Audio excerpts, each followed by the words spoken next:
for you to be in the wave of revival. Can you just imagine somebody surfing? Somebody surfing in the wave of revival. Pagkatapos siya nag-surf kayo, can you imagine that? Simple yun eh. When somebody's doing surfing, that person will definitely get wet. Amen. And when you're wet, it's always refreshing. Na wow, alam niyo, not dito, I'm just allowing God to keep on refreshing me. Here, in our revival, gusto ko tayo lahat manatili tayo na fresh in the presence of God. Right? So Isaiah chapter 58, verse 11. Isaiah chapter 58 verse 11 says, "The Lord will guide you always.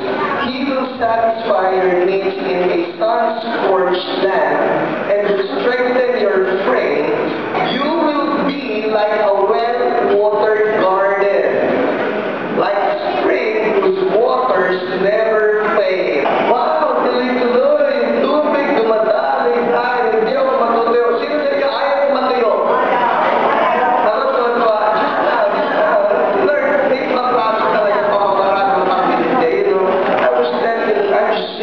I'm just seeing gold dust here right now. Pero alam niyo, gold dust, I've been saying it. Pero may kiliti sa akin na ginawa ni Lord, which is why I'm really smiling. All of a sudden, I got blue dust again. Alam niyo yun? It's the first time I saw it was blue. And then, naging gold everywhere. Then, now I just saw another blue. It's like the sapphire dust, and I'm just excited. So, how do you stay spiritually fresh? That's the question. How do you stay spiritually fresh? Because the Lord said, you will be like a well-watered garden. You will be like a spring whose waters never fail. O paano yan? Natuloy-tuloy ka na fresh kay Lord. Na hindi ka natuluyuan, na hindi ka dispalinghado, na hindi ka pupuga-puga. Alam mo yan? May mga Kristiyano na ang takbo na may pupuga-puga. You know what I'm talking about? Na kapag ka yung sasakyan, alam mo yun, yung natuloy ang carburetor, o kaya nun, kulang na ng gasolina, ika na running on fumes na lang. Lumagalang-galang lang, no? At may mga Kristiyano gano'n, which is why sometimes they're happy, sometimes they're not. Sometimes they're joyful, sometimes they're cranky. Bakit ganun itong tao ito parang pupuga-puga? Tapos sinasabi ko, can you relate? There are occasions na, God, bakit ako ganito? Kamay-kamay nila pa, hallelujah, hallelujah ako. Maya-maya, pumuputok na ako, maya-maya, ganito na ako, maya-maya, malungkot na ako. Why is this happening to me? Now, God has given us some formulas in His Word on how we can stay spiritually fresh. Everybody say, I want that. Dito to, who wants that? Gusto mo yun, Lord, gusto mo yun. That whatever happens to me, you know what's so good about Jesus? He was always spiritually fresh. Hindi ninyo masasabi na si Jesus hindi nagkaroon ng problema. Magkaka pa, araw-araw ang daming problema ni Jesus. If you can just imagine all of the hordes of hell. Satan down the line with the potato demons, lahat na yan, kunsyabahan, para makipagsak si Jesus. So you cannot say na si Jesus naman walang problema eh. You cannot say na si Jesus naman hindi yan under attack eh. You cannot say that Jesus was never under any pressure. If there is somebody who walked this planet who was under so much pressure, so tremendous an amount of pressure, it must be Jesus. Siya talagang tinamaan ng lahat ng sa pressure, but then again, he stayed fresh, spiritually fresh. Paano nangyari ito? So we look to him as a good example. Paano nga ba na si Jesus, kasi ano nangyari sa kanya, he was just fresh. Like a well-watered garden, you must have your quiet time. It cannot go more basic than that. You must have your quiet time with God.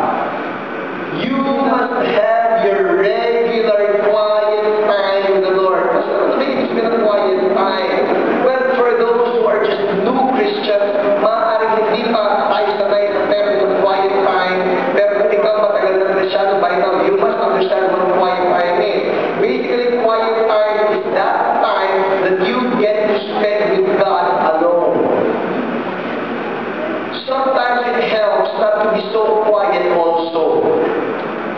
Because some people, some Christians are having their quiet time and become so quiet and then you fall back to sleep. So quiet. So quiet. At ang ginawa mo lang, gumising ka lang, nagbukas ka ng ilaw, hindi ka umalis sa kama, nahiga ka pa rin, and it's so quiet. And so nothing happened. Oh, did you ever quiet that, my baby? So was it so quiet? I hope that your quiet time is not so quiet after all. Pagkat sabi natin quiet time, it's that time when everybody else is quiet, but you should not be quiet. Alam mo yun? Everybody else is quiet except you. Kasi kung pati ikaw nag-quiet na, pati mga anghel, quiet na rin. At iba quiet na rin. So what happened to you? Nothing. Gusto na ko nagka-quiet time, wala akong benefit from being so quiet. Now, you look at Jesus, Mark chapter 1, and this is a good example. We start in Mark chapter 1, verse 32 down to verse 45. That evening, after sunset, the people brought to Jesus all the sick and demon-possessed. The whole town gathered at the door, and Jesus healed many who had various diseases. He also drove out many demons, but he would not let the demons speak because they knew who he was. Verse 35. Very early in the morning, when it was still dark, Jesus got up, left the house, and went off to a solitary place where he prayed. Simon and his companions went to look for him, and when they found him, they exclaimed, "Everyone is looking for you." And Jesus replied, "Let us go somewhere else to the nearby villages so I can preach there also. That is why I have come." So he traveled throughout Galilee, preaching in their synagogues and driving out demons. Now, look at this. Bringing the sick and the demon-possessed to him. So there were so many people who brought their sick and their demon-possessed to Jesus. So what does Jesus do? Nandito may mga may sakit. Nandito may mga sinasapian. And if you know the ministry of deliverance, you must know by now that there are occasions when it actually takes time. May mga panahon when the demon is stubborn. No? So here's Jesus healing the sick, delivering people who are bound by demons. So there was evening ministry for Jesus. Evening ministry.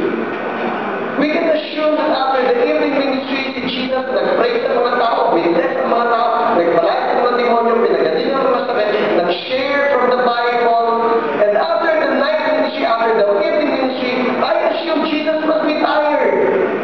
Because that's what happens to me. Pagka nagkaroon ko ng evening ministry, I'm so tired. Na pag-uwi ko ng bahay, you know what, I eat again.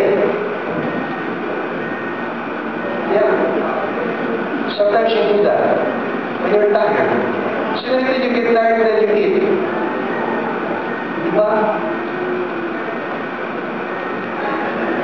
Parang nagbulat sa'yo, I eat. Alright. So Jesus, there was evening ministry for him. Napagod siya. Napagod siya. But see, what's so amazing here is that after he got so tired in the evening ministry, it says in verse 35, very early in the morning, Jesus got up while it was still dark. Jesus can always reason out. Heavenly Dad, I'm tired.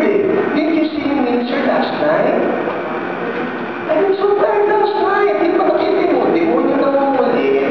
I got so tired. Yung mga tao ulit doon. Hindi pa nakita.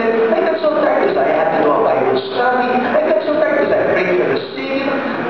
Dad, I'll just talk to you later when I'm not tired anymore. See, doon po mali. Sometimes we reason out with God just because we are tired, then we are exempt from doing quiet time. It is when you are tired physically, and it is when you are